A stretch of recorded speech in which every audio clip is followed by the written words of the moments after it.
Friends, welcome back to my YouTube channel magic of cooking. তো friends, আজকে কাঁচা কলার একটি রেসিপি নিয়ে চলে এসেছি।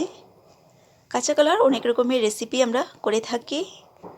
তো একঘেয়েমি একই রকমভাবে আমরা রান্না করে কাঁচা কলাটা খেতে খেতে একদমই বিরক্ত লাগে। তো এই কাঁচা কলাটাকে একটু ভিন্নভাবে আমরা যদি চেষ্টা করি তাহলে এই কাঁচা কলা দিয়ে অনেক রকমের রেসিপি করা যায়। তো যে কোনো নিরামিষ দিনে আপনারা এই রেসিপিটা ট্রাই করতে পারেন, দেখবেন কতটা ভালো লাগে। আশা করি ভিডিওটি শেষ পর্যন্ত দেখুন, ভালো লাগবে। তো আজকে কাঁচা কলার একটা মাছের রেসিপি করব, নিরামিষ মাছের রেসিপি কাঁচা কলা দিয়ে। তো তাই আমি কাঁচা কলাগুলোকে ভালো করে ধুয়ে কেটে আমি সেদ্ধ বসিয়ে দিয়েছি। সাথে আলু আমি সেদ্ধ করে নিচ্ছি, নুন দিয়ে দিলাম। এবার একটা ঢাকনা দিয়ে সেদ্ধ করে নেব। আর এদিকে দেখুন, আমি এই রান্নাটা করার জন্য একটা বড় সাইজের আলু লম্বা লম্বা করে কেটে নিয়েছি কাঁচা লঙ্কা, আর ফোড়নে নিয়েছি দুটো তেজপাতা, একটি শুকনো লঙ্কা, গোটা গরম মশলা আর গোটা জিরে।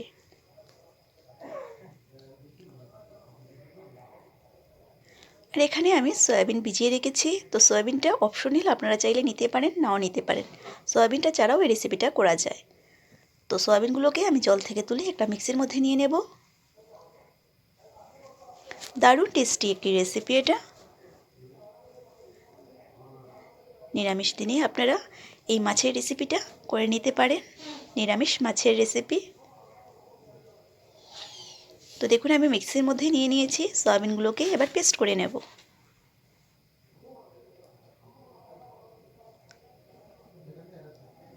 তো সয়াবিনগুলো আমি পেস্ট করে নিয়েছি,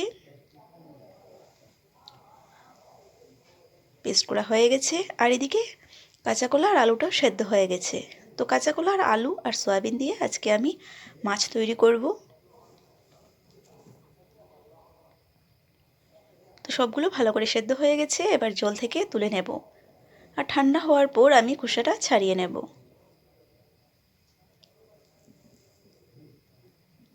তো দেখুন, আমি খোসা ছাড়িয়ে নিয়েছি। এবার কাঁচা কলা আর আলুটাকে ম্যাশ করে নেব। তো অনেকটা ঠান্ডা হয়ে গেছে, এবার আমি ম্যাশ করে নিচ্ছি। কাঁচা কলাটা ম্যাশ করা হয়ে গেছে, এবার আলুটাকেও করে নেব।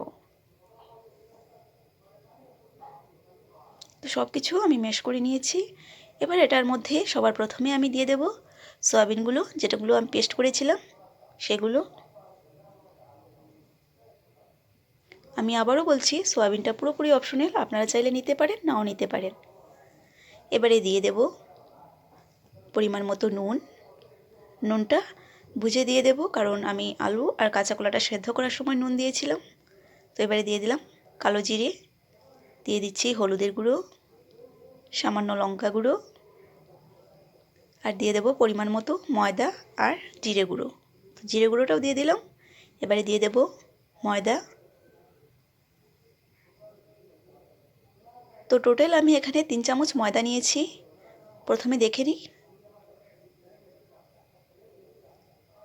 তো আর আমার লাগবে না, 3 চামচ ময়দায় আমার মাখাটা হয়ে গেছে। তো আপনারা দেখবেন বুঝে এখানে ময়দাটা অ্যাড করে নেবেন। তো ময়দা ছাড়াও চালের গুঁড়ি বা বেসন দিয়ে করতে পারবেন। তো একটা থালার মধ্যে আমি সাদা তেল মাখিয়ে নিচ্ছি। তো ভালো করে তেলটাকে আমি মাখিয়ে নিলাম। এবার মাছগুলো আমি তৈরি করে নেব। নিরামিষ মাছগুলো আমি তৈরি করে নিচ্ছি।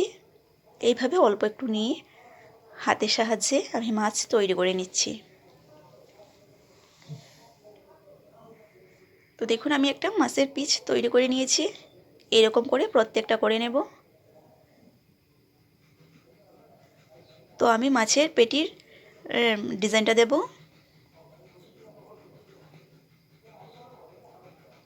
তো হাতের মধ্যে একটু তেল লাগিয়ে নিলে এটা করতে সুবিধা হয়। আপনারা হাতের মধ্যে একটু তেল লাগিয়ে নেবেন। তো দেখুন, আরও একটা করে নিলাম। এইভাবে করে নেব।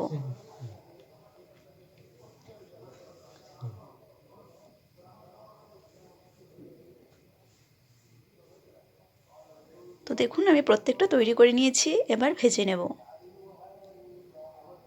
তো নিরামিষ মাছগুলো ভাজার জন্য আমি গ্যাস অন করে একটা কড়াই বসিয়ে দিয়েছি। তো কড়াইটাকে একটু গরম করি, এবারে দিয়ে দিচ্ছি সাদা তেল।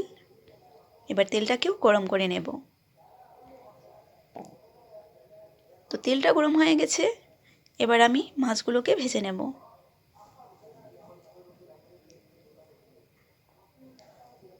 কাঁচা কলা, সয়াবিন আর আলু দিয়ে তৈরি করা মাছ আমি এবার ভেজে নিচ্ছি। তো এক সাইডটা ভাজা হয়ে গেছে, এবার উল্টে দিচ্ছি।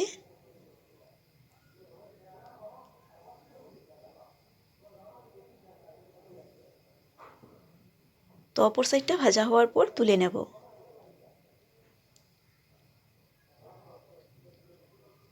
দুই সাইডটা ভাজা হয়ে গেছে, তুলে নিচ্ছি। তো বাকিগুলো একইভাবে আমি ভেজে নেব।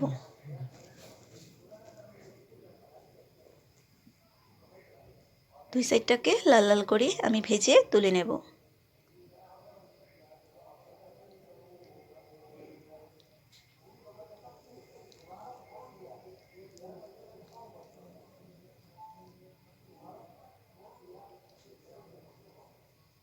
তো দেখুন আমার সবগুলো মাছ ভাজা হয়ে গেছে, এবার তুলে নেব। সেই তেলের মধ্যে আমি আলুগুলোকে ভেজে নিচ্ছি।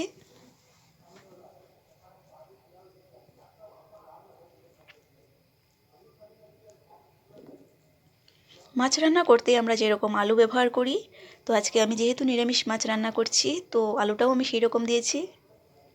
পরিমাণ মতো নুন দিয়ে দিলাম। এবার নাড়াচাড়া করে আলুটাকে ভেজে নেব। তো নাড়াচাড়া করে নিয়েছি, এবার একটা ঢাকনা দিয়ে ঢেকে রাখবো। এতে আলুটা ভাজা হওয়ার সাথে সাথে অনেকটা সেদ্ধ হয়ে যাবে।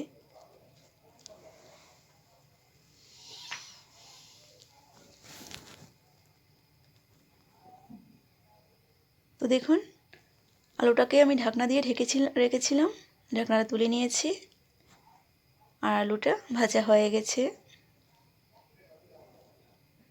এবারে দিয়ে দেব সামান্য হলুদের গুঁড়ো, দিয়ে আবার ওইটাকে নাড়াচাড়া করে নেব।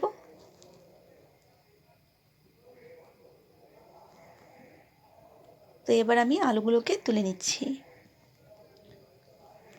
তো সেই তেলের মধ্যে এবার ফোড়নটা দিয়ে দিচ্ছি।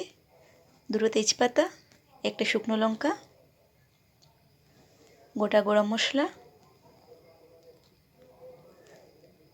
তো গরম মশলায় আমি একটা দারচিনি, দুটো লং আর দুটো এলাচ নিয়েছি আর দুটো গোলমরিচ দিয়েছি। ব্যাস এবার এটাকে একটু নাড়াচাড়া করে নিচ্ছি। এবারে দিয়ে দেব গোটা জিরে।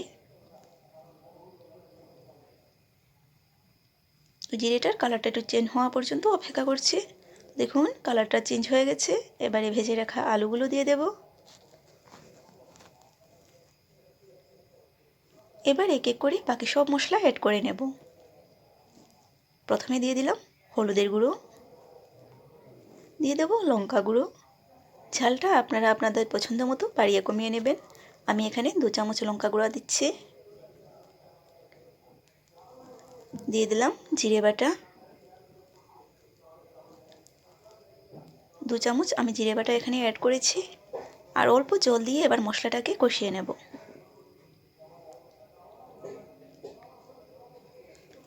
তো গ্যাসের আঁচটাকে লো টু মিডিয়াম আঁচে রেখে আমি মশলাটাকে কষিয়ে নিচ্ছি।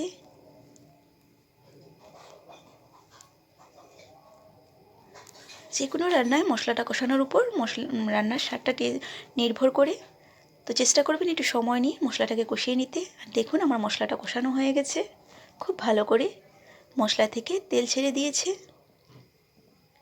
এবারে আমি দিয়ে দেব পরিমাণ মতন গরম জল।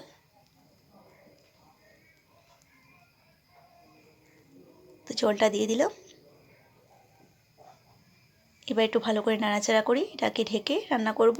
ঝোলটা ফুটে আসা পর্যন্ত অপেক্ষা করব। তো দেখুন ঝোলটা খুব ভালো করে ফুটে এসেছে আর আমি ঢাকনাটা তুলে 3 থেকে 4টা কাঁচা লঙ্কা দিয়ে দিয়েছিলাম। এবার ভেজে রাখা সেই নিরামিষ মাছগুলোকে আমি দিয়ে দেব।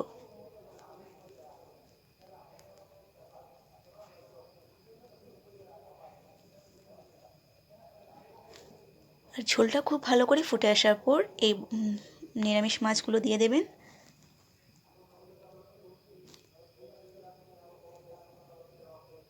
নাহলে এটা ভাঙার সম্ভাবনা থাকবে, তাই ভালো করে ফুটে আসার পর ভেজে রাখা নিরামিষ মাছগুলো দিয়ে দিতে হবে।